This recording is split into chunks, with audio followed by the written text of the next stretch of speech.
All right, Coach, if you want to start us off with an opening statement, All we'll open right. it up to questions. Had a good week of workouts. We went down to the Superdome today. We always appreciate them letting us come down there and use that tremendous facility. And we've been unable to, obviously go out and use the Saints facility during this time. They're always so generous, allowing us to come out there as well. But I always thought there might be rain. There wasn't. But it went good. We hadn't been there for a while, so we had a nice spirited workout and uh, just getting ready to play Memphis Saturday, 11 a.m. Uh, there's a game that got pushed back a week. The guys have done a good job. I was concerned a little bit with this free time that we had last week over Thanksgiving. Everybody coming home, but we've done a nice job of following our protocols and everybody being able to participate. Hopefully, we got another test tomorrow morning. Really happy for Will Hall. Will Hall has accepted the head coaching position at Southern Mississippi. Will's done a great job for us. I've known Will, early in his career, did a good job as a Division II head coach at West Alabama and West Georgia. Uh, when I talked to people over there, their athletic director and some other people, I just thought he was a natural fit. Everybody's concerned when they're hiring someone and getting a name and all that other kind of stuff. But, Will knows about every third person over there in the state. And I just thought he'd be a great fit and has been a head coach before. And so we're very happy and excited for him. We're playing the ball games. I know there's a lot of rumor and innuendo. I've had my phone blowing up here the last few days, but we're waiting until we get through this big ball game on Saturday before we start moving forward on candidates and things like that. So, but we're very, very happy for Will and his family. We think that's a great deal for him. And I hate losing coaches. You get attached to not only the coach but the families. And but I've been a head coach now for a long time, and this happened to me quite frequently. And usually they move on to a job that might appear to be a better situation for them. Obviously, this one is for Will. I imagine this is the first time in history of Tulane that an assistant coach has gone and taken an FBS head coaching job. I'm guessing. I could be wrong, but we're happy for him. So anybody got any questions for me about anything?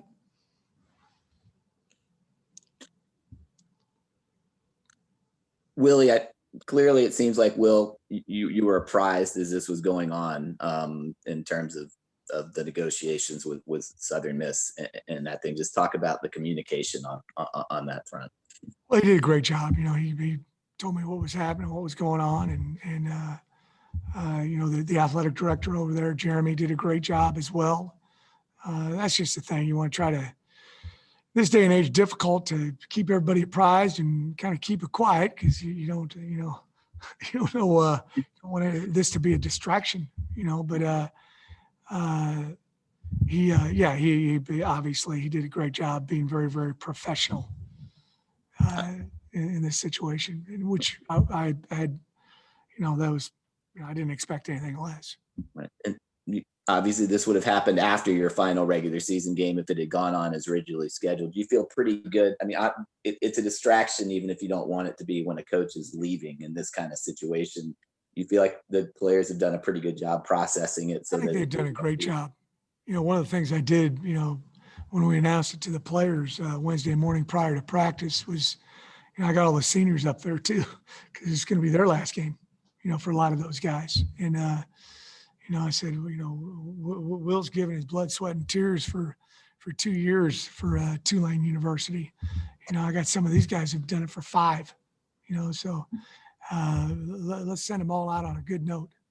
And, so our guys, it's one of the blessings that I have here at Tulane is I get to have adult conversations with guys every day, which is good. And they understand that there's, there's change at times, and it's my job to go out and find another great one. Willie, in the process from finding Will Hall to then, working with him for the first year, I'm just curious, how quickly did you recognize, this guy's going to be a head coach somewhere eventually? We might not be able to keep him for long. Well, I'm watching all the time, and if a guy's wanting to learn and see things and through my lens, I certainly have a lot of conversation with him, and he's one of the few assistant coaches I've had that would pick my brain about things, and ask me questions. I always think it's difficult. I almost think it's impossible for a guy to go down in levels. There's been some guys who've tried, but they're at this level and they go down to 1AA or Division II, and they're, generally speaking, they're unhappy because there isn't all the bells and whistles that they had at the other. But going up, I think it really gives guys have great appreciation for what they have I know I have that here at Tulane and every place I've ever been, from starting at JUCO Division II, 1AA, and Georgia Southern, and eventually getting to the top level of collegiate football here at Tulane. But I think it just was a fit, and I commend their athletic director for I'm sure he vetted a lot of people, but it's got to be a fit, and he's got the experience, and I think it was a great hire by them. There have been reports that Chip Long is going to be your next offensive coordinator. I know you say no decisions being made till after the game. Are those reports premature, or just you don't want to? Yeah, everything's premature. I've had a lot of interesting phone calls from friends last evening who called me about different deals. So I finally just quit answering the phone and just put it on mute. So, all our focus is on Memphis, and worrying about Memphis and all those kind of things. Do you expect to make a decision next week? Is that reasonable to say, or? You hope, but you never know. I'm not as good as this as some other people. There's some people that are always planning ahead and they have lists for every position coach and this, that, and the other thing. And, but I always have, 4 or 5 guys in my mind, then I make sure that I call some people that I trust in the profession. And you always want to check and make sure that there's got to be, like with Will, I knew him personally, but I also knew some places that he'd worked at, and I was able to, and I had some people that I trusted, and that's why I hired him. I brought him in, I interviewed him just like you do with everybody, but I think it's important to get face to face with people when you're going to, and I don't mean like this.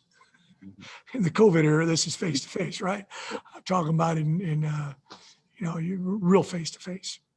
And Will came in with Cody Kennedy. Do you anticipate Cody Kennedy joining him at Southern Miss? Has that been determined yet?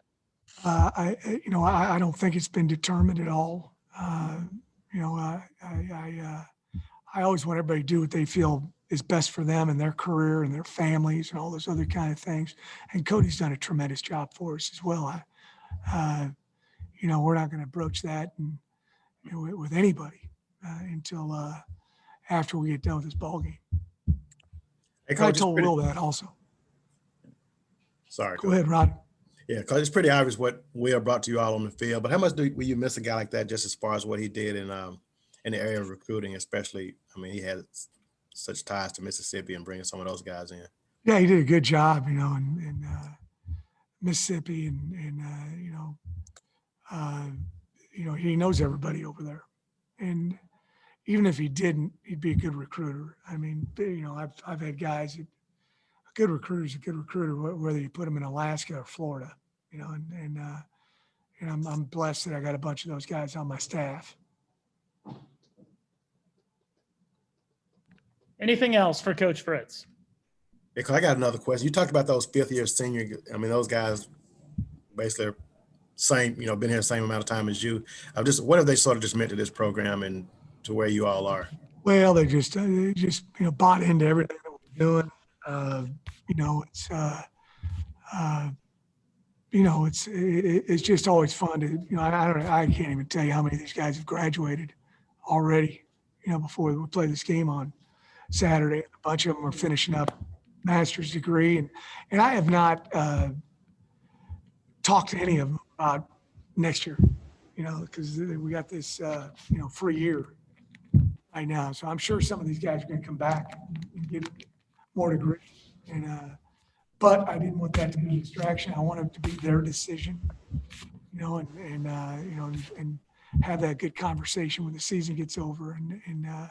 But yeah, they've done a tremendous job for this program. I believe they're the winningest senior class in the history of Tulane. This century.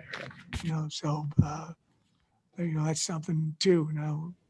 Real close to being big time winningest class in the history of Tulane. They've really taken us, from one place and have done a super job of getting us, we're competitive, we're winning games, all those kind of things. Obviously, we want to push that even more and do even better. But, to be the winningest class in the history of the university and playing 126 years of football here, that's pretty good. Coach, have you all talked much this week of putting emphasis on just trying to become bowl eligible? Big time.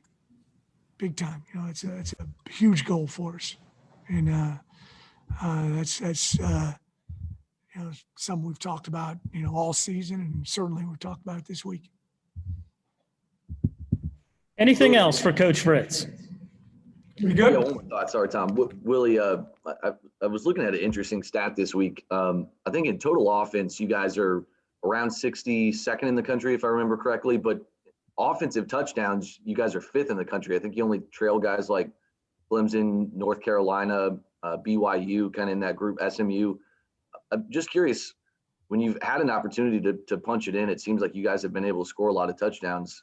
What do you feel like that says about the group? Well, I think they've done a super job. I think part of that is we played a few more games than other people have as Sure, well. sure. We played 10 and we're getting ready to play 11. But, I think we've done an excellent job in the red zone area and capitalizing on points. I think special teams, defense with takeaways have set up some short fields. But I think we've really done a nice job when we've gotten in that red zone area and getting touchdowns instead of field goals. Hey, Coach, one more question. I'm sorry. You mentioned how many games you all have played. What does it just sort of say about this team? Because you look around the country and most schools didn't get as many in as you all did. But what does that just say about Well, it's been a very, very, very, very strange year without question. But I'll be honest with you, I'm going to use this in recruiting. I'm going to tell kids, all right, here's the guys you're going to be around, right? And they've handled it in an adult manner, and it's day after day after day after day. We're walking into the Superdome, and I'm mask, and I only have to say it to a couple guys, and they just kind of forget for a split second. So, it's fun to be around these guys and be able to have adult conversations, and they do a really nice job. It's a credit to them, our medical staff, our athletic trainers, all the coaches, but you still got 18 to 22-year-olds, and they've done a very, very nice job. And this is a tricky deal. It's a tricky deal with how people get it. We've had all sorts of people get it across the country, haven't we? I'll leave it at that. Anything else? All right. Thanks, everyone.